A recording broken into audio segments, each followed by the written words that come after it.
હું ખાસ અમારા પ્રદેશ અધ્યક્ષ શ્રીમાન રણછોડભાઈ ફળદેવનું સન્માન સ્વાગત કરવા માટે અહીં આવ્યો છું.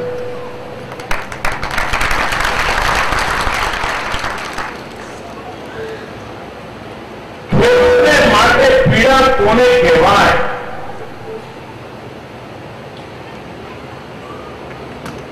ખેડૂતને માટે મનમાં કેવું દર્દ રહેતું હોય એનું જીવતું જાગતું ઉદાહરણ એ ભારતીય જનતા પાર્ટીની આ યાત્રા અને અમારી પાર્ટીના પ્રદેશ પ્રમુખ શ્રીમાન રણછોડભાઈ ફળદુએ પુરવાર કર્યો. મારો બહેનો યાત્રાઓ મેં પણ કાઢી છે.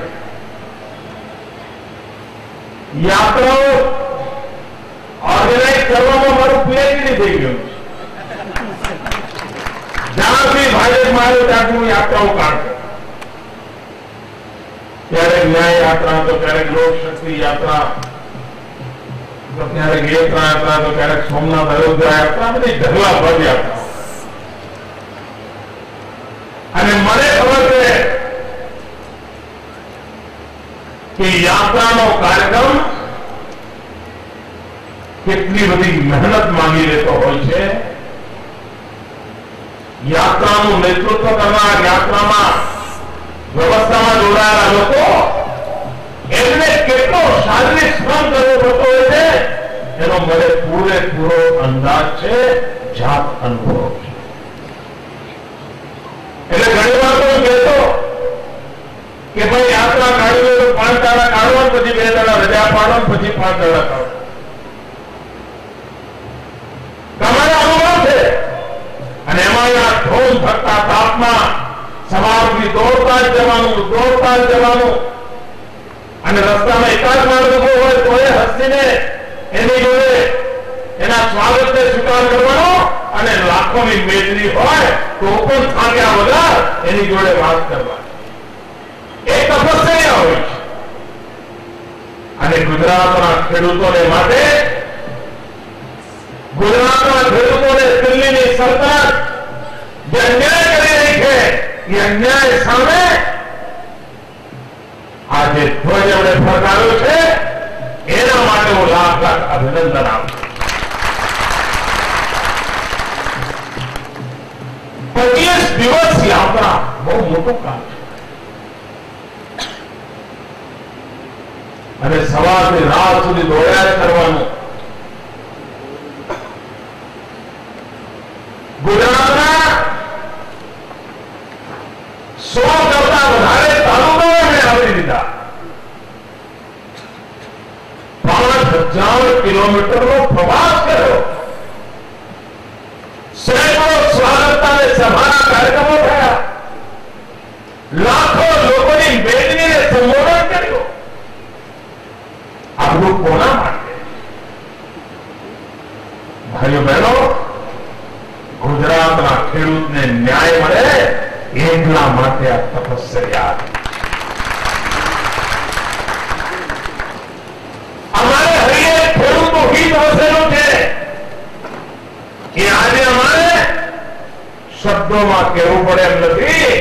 પ્રત્યેક ખેડૂતની આંખમાં દેખાય છે કે એના સપનો આજવાનું કામ આ ગુજરાતની ધરતી પર ગાંધીનગરમાં બેઠેલી ભારતીય જનતા પાર્ટીની સરકાર કરી શકે. આપ વિચાર કરો.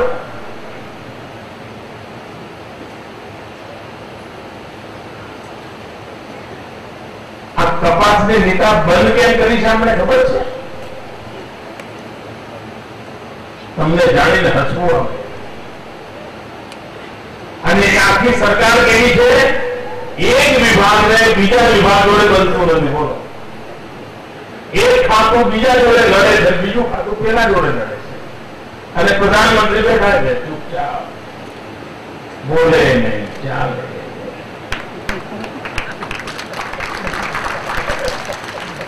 આ દેશના કૃષિ મંત્રીએ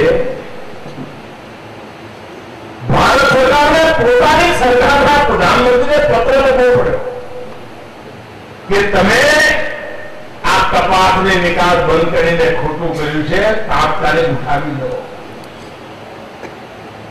પણ એ બીજી પાર્ટીના છે. તો કોંગ્રેસના મિત્રો જે સરકારમાં છે એ કાઢતા જ નથી.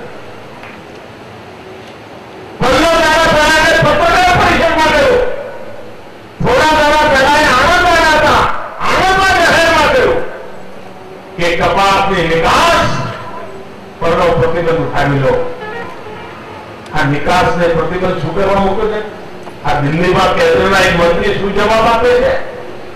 એમ કે કાપડનો ઉદ્યોગ ચલાવવાના ઉદ્યોગપતિઓ છે ને, એમણે કપાસની જરૂર છે, એટલા માટે આપણે નિકાસ બંધ કરી છે. કેમ ભાઈ? આ ઉદ્યોગપતિઓ માટે તમારે આ ખેડૂતોના ઘરે સૂફો દેવાનો છે? આ ઉદ્યોગપતિઓ માટે? અરે ઉદ્યોગપતિઓને કપાસ લાવવું હશે, કાપડ બનાવવું હશે તો દુનિયાના બજારમાંથી ખરીદી આવશે. આ ખવાલો હિન્દુસ્તાનના ખેડૂતને મોંઘા ભાવ આપે છે, લઈ જાય, કોણ ના પાડે? પણ ના, કાપડ ઉદ્યોગ વચ્ચે ખેડૂત મરે એવો કારસો મેં રચ્યો અને એના કારણે ગુજરાતના ખેડૂતનો કપાસ આજે વિદેશમાં જતો બંધ થયો. ભાઈઓ બહેનો, દુનિયાનો સ્વભાવ છે કે તમારા વેપારની બાબતમાં તમારે રોજ રોજ નીતિઓ ન બદલવાની હોય. અરે આપણા ખરાબ જેવા ગામમાં કોઈ એવી દુકાન હોય જે ક્યારેક સોમવારે બંધ રહેતી હોય, બીજા અઠવાડિયે મંગળવારે બંધ રહેતી હોય, બીજા અઠવાડિયે અડધો દાડો ખુલે અડધો દાડો બંધ રહે, એવી અનિયમિત હોય, પોતાના જ ના હોય, ખોલે ક્યારે બંધ કરે ક્યારે ખબર ના હોય, તો કોઈ ગ્રાહક જાય ના ત્યાં ઘેરેથી મા બાપ છોકરા મુકાતા ફરાવ વસ્તુ લઈ જાય તો એમ કે એના તે જોઈ બંધ હશે, એના ત્યાં ના જતો, કારણ છે ઠેકાણું ના હોય તો કોઈ ગ્રાહક ના જાય. એમ ભારત પાસે દુનિયા સુકરવા ખરીદવા આવે. જો ઠેકાણ ના હોય કે ભાઈ ત્યારે તમે ચાલુ કરશો ક્યારે બંધ કરશો તો દુનિયાનો વેપારી ક્યારે આવે નહીં. આ માત્ર એમણે નિકાસ રોકીને આ વખતે જેમનો કપાસ પડ્યો છે એમનું જ નુકસાન કર્યું છે એવું નહીં. આવનારા વર્ષો સુધી કપાસ પકવનાર ખેડૂતને આ કારણે મુસીબત થવાની છે. કારણ દુનિયાનો કોઈ વેપારી હવે ગુજરાતનો કપાસ વેચતી વખતે 70 વાર વિચાર કરશે, કારણ સરકાર પ્રતિબંધ મૂકી દે તો આપ કલ્પના કરો કેટલું મોટું નુકસાન થયું. ભાઈઓ બહેનો, જો ગુજરાતના ખેડૂતો હિન્દુસ્તાનના ખેડૂતો એના હકો જો મળે તો આ મહેનત છૂટાવા કરે, કોના માટે કરે? ગાય જોઈને કૂતરા પાવાનું કામ ખેડૂતને પાડવે નહીં. એની તો અપેક્ષા હોય કે એને જે મહેનત કરી છે એના ઘરમાં રૂપિયો આવે અને તો એના છોકરા મોટા થાય. પણ આજે એને એની પરવા નથી. ભાઈઓ બહેનો, એની સામે અમે લડાઈ પાડી છે.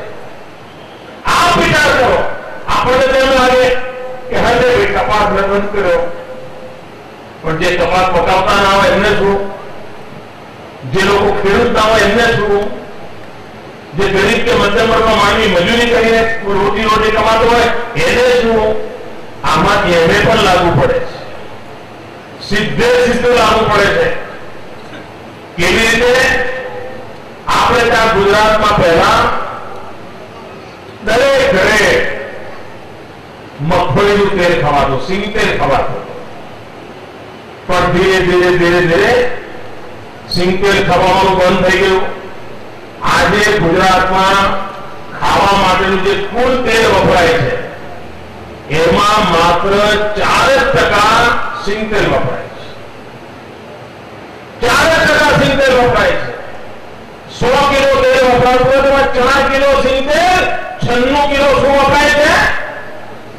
કાં કપાસિયાનું તેલ ખવાય છે, કાં પામોલીનું તેલ ખવાય છે.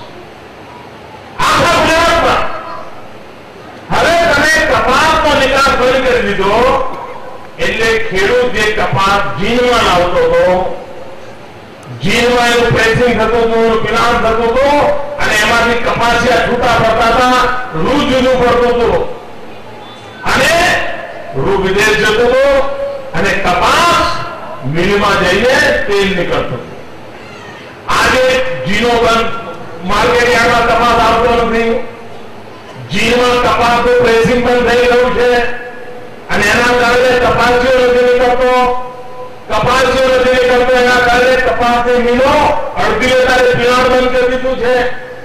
કપાસની મિલોમાં પિલાણ બંધ થવાના કારણે કપાસિયાનું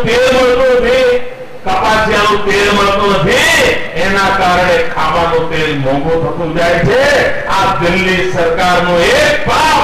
એના કારણે ગરીબના ઘરમાં આજે મોંઘવારી રોકાવા માંડી છે. આ પાપ આ લોકોએ કર્યું છે.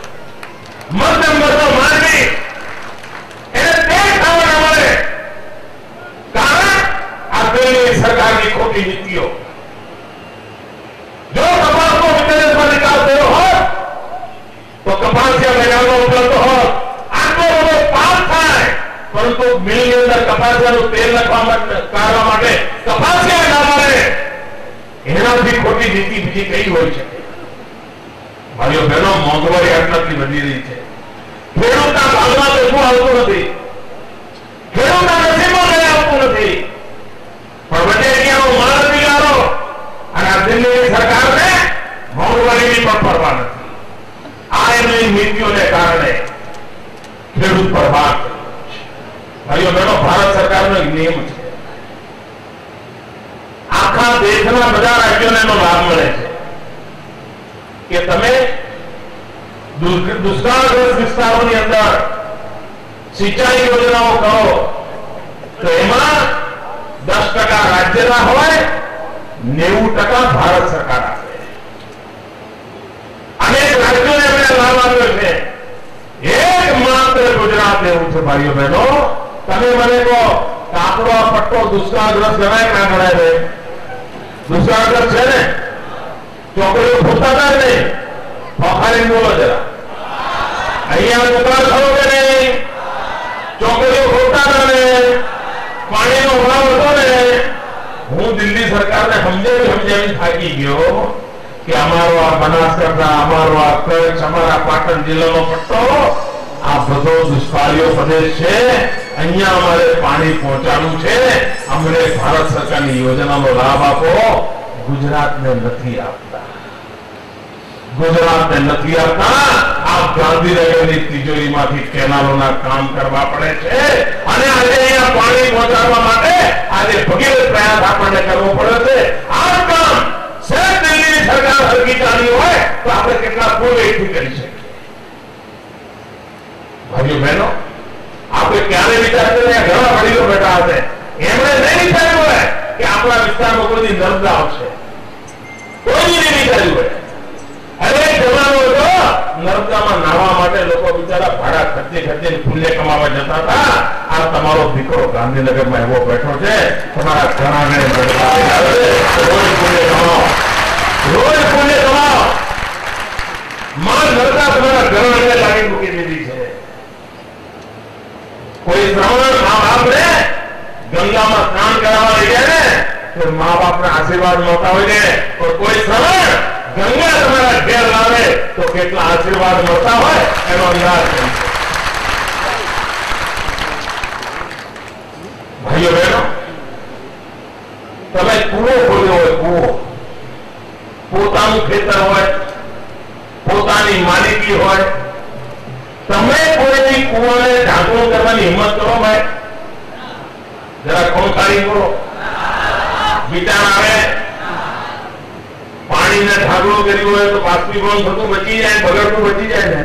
પણ કૂવાનો નાનો હોય ઢાંકણું કરીએ તો ન કરીએ તો ને? કોઈની તળાવને તમે ઢાંકણું કરીએ તો ન કરીએ તો ને?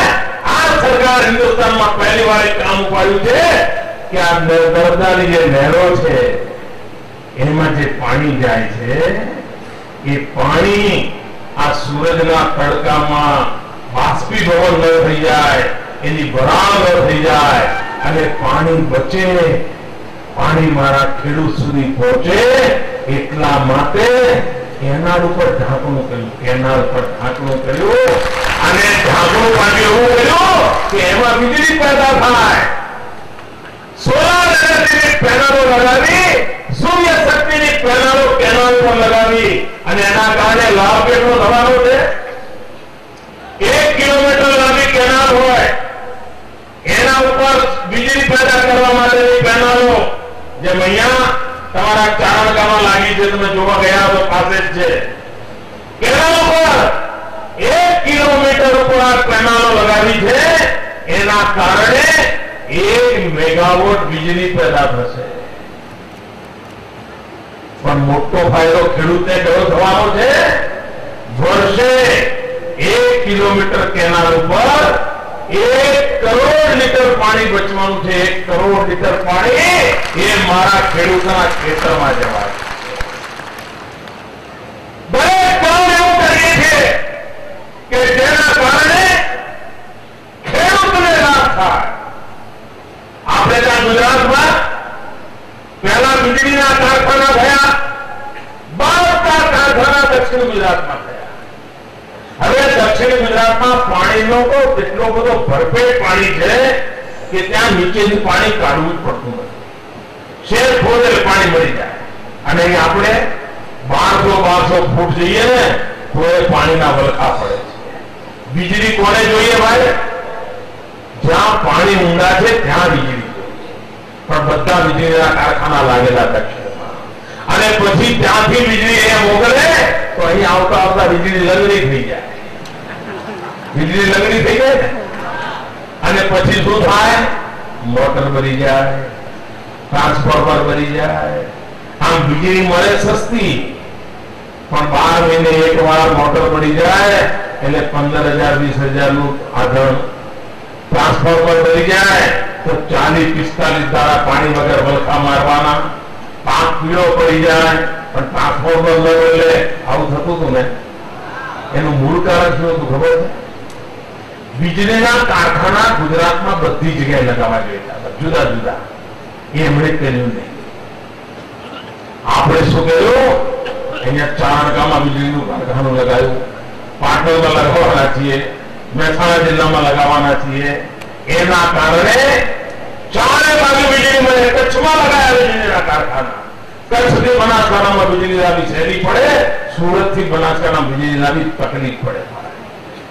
જેથી કરીને પૂરતી વીજળી મળે એનું કામ આપણે કર્યું. આ મારા કોંગ્રેસના મિત્રો ખેડૂત ખેડૂત ખેડૂત હવાના માળા જપે છે. આટલું એમને ન આવડ્યું, આટલું ન આવડ્યું.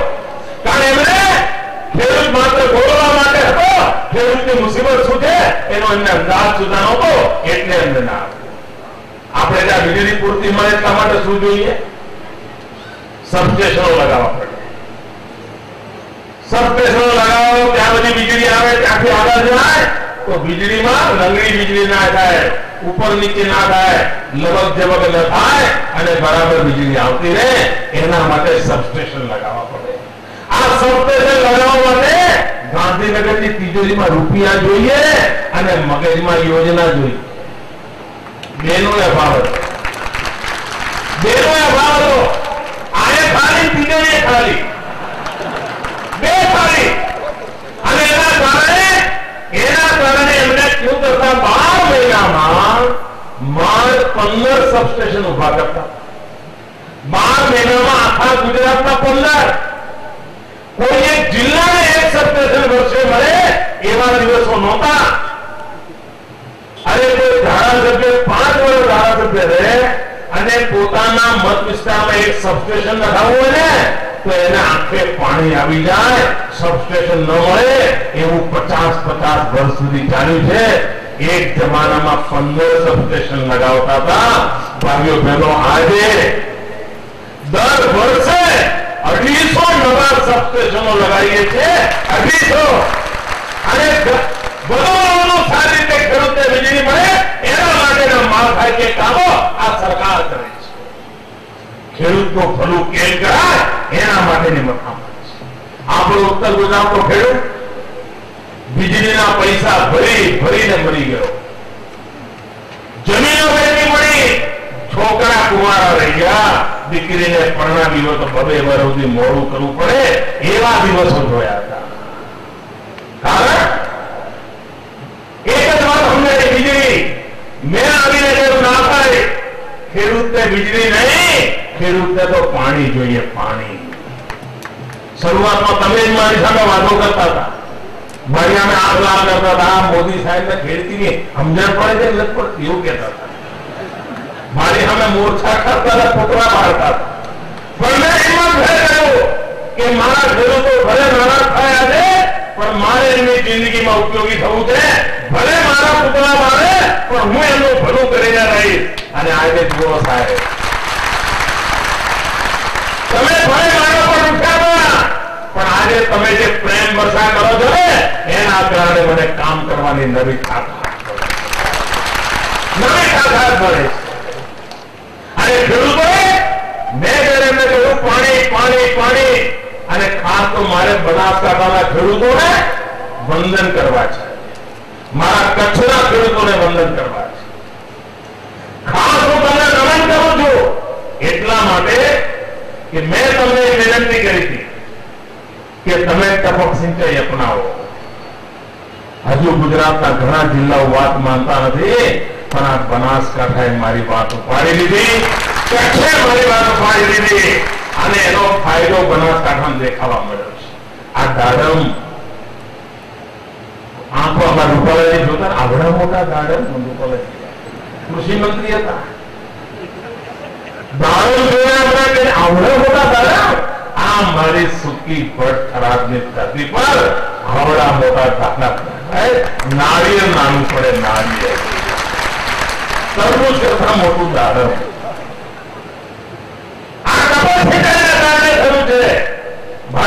બટાકા દુનિયાનો રેકોર્ડ હતો, 1 હેક્ટરે 37 લાખ ટનનો, 37 ટનનો.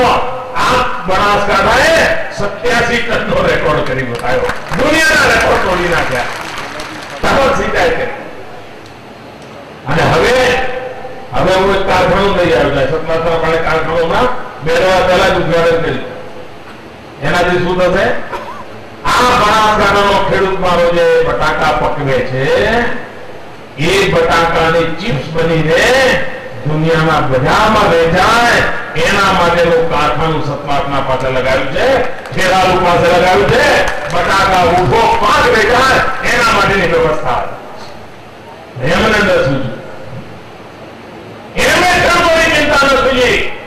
આ સરકારે ખેડૂતોની ચિંતા માટેનું અભિયાન ઉપાડ્યું છે. આવનારા દિવસોમાં કોલ્ડ સ્ટોરેજ માટે, નેટ હાઉસ માટે, ડ્રીપ ઇરિગેશન માટે, સ્પ્રિંકલર માટે અનેક નવી યોજનાઓ આ સરકાર આપણા ચરણોમાં ધરવાની છે, જેથી કરીને મારો ખેડૂત સન્માનભેર સુખેથી જીવતો થાય, એના માટેનું કામ ઉપાડવાનું કામ ઉપાડ્યું. હમણાં અમને કપાસ ખરીદવાનું નાટક કર્યું 24 કલાક. અને અમારા એમપીઓને મેં કહ્યું છે કે દિલ્હી સરકારનો પાર્લામેન્ટમાં જવાબ માંગે કે ગુજરાતમાં કપાસ ખરીદવાની અંદર કયા કયા લોકો સંડોવાયેલા હતા, કેટલા કરોડનો ગોટાળો કર્યો છે અને કોના લાભાર્થ કર્યો છે, એની તપાસ મારા પાર્લામેન્ટના મેમ્બર આ દિલ્હીની સરકાર પાસે માંગવાના છે. કારણ જે 2 દિવસ નાટક ચાલ્યું, નિશ્ચિત લોકોના લાભાર્થે ચલાવવામાં આવ્યું અને ખેડૂતોના કપાસ નિરાવે એમના મળતિયાઓને લેવામાં આવ્યા અને મળતિયાઓ પૈસા ચૂકવવામાં આવ્યા. આવું એક મોટું કૌભાંડ હમણાં ગયા અઠવાડિયે ગુજરાતની ધરતી પર આ દિલ્હી સરકારે કર્યું છે. અને હું ગંભીરતાપૂર્વક આરોપ કરું છું. ખેડૂતોને લૂંટવા બેઠા છે અને એની તપાસ થવી જરૂરી છે. અને હવે બંધ કરી દીધું, નિકાસ પર બંધ, ખરીદી પર બંધ. હવે તમે મને કહો, આ કપાસ સાચવવો કેમ? કહો મને કહો ભાઈ. ઘઉં તો હજુ સચવાય, એરંડા સચવાય, અડદ મગ સચવાય, કપાસ કેમ સાચવવો? બોલો. શેર વરસાદ પડે તો કપાસ તો શું થાય ભાઈ? શેર પોતે બીડી નાખી કપાસ તો શું થાય? આ ખેડૂતની તો જિંદગી તબાહ થઈ જાય. પણ એમને કપાસ ખરીદવામાં ફુરસત નથી. એમણે પોતાના રાજકીય કામદાવા કરીને ગુજરાત કેમ બદનામ થાય, ગુજરાતનો ખેડૂત કેમ દુઃખી થાય, એના માટે ગુમરાહ કરવાની પ્રવૃત્તિ ચાલી રહી છે અને ખેડૂતને બરબાદ કરવાનું કામ ચાલી રહ્યું છે. ભાઈઓ બહેનો, આપણે ગુજરાતના સર્વાંગીણ વિકાસ બનેલા છે. ગુજરાતના ખેડૂતને એની પ્રગતિનો લાભ મળે એની મથામણ આવી રહ્યા છે. તમે જો પશુપાલન, આજે ગુજરાતે પશુપાલનમાં જે કામ ઉપાડ્યું એના કારણે 66% વધારો થયો છે. દૂધના ઉત્પાદનમાં 66% વધારો. એ તો નહીં, ખેતી આખા હિન્દુસ્તાનની ખેતી 3% એક્સ્ટ્રા થાય છે. ગુજરાતે 11% વિકાસ દર કરી બતાવ્યો. અને મારી તો ચેલેન્જ છે દિલ્હી વાળાઓને, અરે અમારા રણ પ્રદેશમાં જો આ કરી શકતા હોઈએ તો તમે તો ગંગા યમુનાના પ્રદેશોમાં તો કરી બતાવો. જ્યાં 12 મહિના નદીઓ વહે છે ત્યાં તો પકડી બતાવો. નથી કરવું એમને. આ મારો ગુજરાતનો ખેડૂત કાળી મજૂરી કરીને કામ કરે છે અને દેશના અન્નના ભંડાર કરી રહ્યો છે. એમને નથી કરવું. એમને શું કરવું છે? ભાઈઓ બહેનો, ગંભીર વાત કરવા માંગુ છું. ગંભીર વાત કરવા માંગુ છું. પહેલા પેલું ગ્રીન રિવોલ્યુશન એટલે હરિયાળી ક્રાંતિ, પછી પેલું મિલ્ક રિવોલ્યુશન શ્વેત ક્રાંતિ, દૂધના ઉત્પાદન. હમણાં ભારત સરકારે શું કરવાનું નક્કી કર્યું ખબર છે? અહીં બેઠેલા બધા આઘાત લાગશે અને બધું ચોરી છુપીથી ચાલે છે. ચોરી છુપીથી ચાલે છે. હવે એમણે જાહેર કર્યું છે પિંક રિવોલ્યુશન. Pink revolution. આ પિંક રિવોલ્યુશન શું છે? આજે મટન માંસ હોય ને એનો કલર પિંક હોય. બકરું કાપેલું પડ્યું હોય તો પિંક કલર હોય, સાહેબ ગુલાબી જેવો કલર. હવે અમને નક્કી કર્યું છે દિલ્હીએ પિંક રિવોલ્યુશન. અને પિંક રિવોલ્યુશનમાં એમની ગણતરી એવી છે કે ભારતમાં એટલા બધા ઢોર છે, એટલા બધા ઢોર છે કે એને કાપીને જો એનું માંસ વિદેશમાં મોકલવામાં આવે તો ભારતને અબજો રૂપિયાનું પુણ્યબળ મળે. એટલા માટે ઢોર ઢાંકર કાપો અને વિદેશમાં મોકલો અને એને પ્રોત્સાહન આપવા માટે આ દિલ્હીની સરકાર અબજો રૂપિયાની સબસિડી આપે છે. ખેડૂતને આપવા તૈયાર નથી, ઢોરની કતલ કરવા વાળાને આપવા માટે તૈયાર છે. કોટન માટે નહીં, મટન માટે આપવાના પૈસા આ 400 દિલ્હીમાં ચાલી રહ્યું છે. ભાઈઓ, એની સામે મારો વાંધો છે. અને આ દેશ એવો છે કે અપંગ ઢોરને પણ પૂજા કરીને સાચવતો. આ દેશ એવો છે. આ દેશ દુનિયાના એવા લોકો નથી મા બાપ ગરડા થાય એટલે ગરડામાં ફેંકી આવે એવો મારો દેશ નથી. જે મા બાપ માટે કાળજી રાખે છે એવી જે ઢોર ઢાંકર માટે કાળજી રાખતો છે. અને પશુ મારવું પડે તો આ ઘરની માં 2 દિવસ સુધી ખાતી નથી એટલો એ પશુનો પ્રેમ કરતી હોય છે. એવા સંસ્કાર છે. જયારે તમે ઢોર કાપવા માટેનો પોગળો આપી રહ્યા છો, અબજો રૂપિયાની સબસિડી આપી રહ્યા છો અને રૂપિયા વિદેશમાંથી લાવવા માટે અરે મારો કપાસ મોકલો વિદેશ અરબો ખરબો રૂપિયાનો હુંડિયામણ આવશે. આ ઢોર કાપવાની પેરવી બંધ કરો. અને કોણ જોવા જશે કે કઈ ઉંમરનું ઢોર કપાય છે? ભાઈ, કોઈ જોવા જશે? નાનું વાછરડું કપાઈ ગયું ક્યાં તપાસ કરવા જશો? દુધાળા ઢોર કપાઈ ગયો કોણ તપાસ કરવા જશો? આ દેશને ન થાય એવો કાચવા લોકો રચે છે.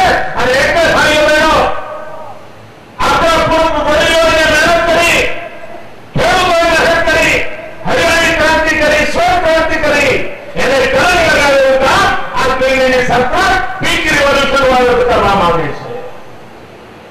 જો આ પ્રકારે માંસ બટનના ધંધાઓને વિકસાવવાના છે તો મુઠ્ઠીભર લોકોનું પેટ ભરાશે પરંતુ સમાજ જીવન તબાહ થઈ જશે.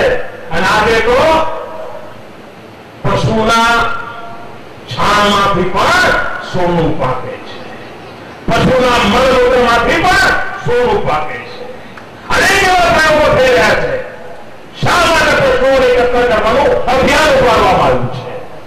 એટલું જ નહીં, આના કારણે વિદેશમાં આપણા ઢોર તણાઈ દઈ જાય. બાંગ્લાદેશની સરહદે તમે જાઓ, ભાડા એનું સ્મગલિંગ થાય છે. આપણી ગાયો બાંગ્લાદેશમાં ઉચકી જવામાં આવે છે. દિલ્હી સરકારને કોઈ પડવા નથી. આ ખેડૂત ઘરોની માનસિકતા છે. ભાઈઓ બહેનો, સહન કરાય? જોરથી બોલો, સહન કરાય? આમનો જવાબ માંગવો પડે. બરાબર કચકચાઈ મારશો ને સીધા દોર કરી નાખજો. હવે પૂર્ણ નદી પાસે જ મૂકવામાં આવ્યો છે. યાદ રાખજો ને, કાયદા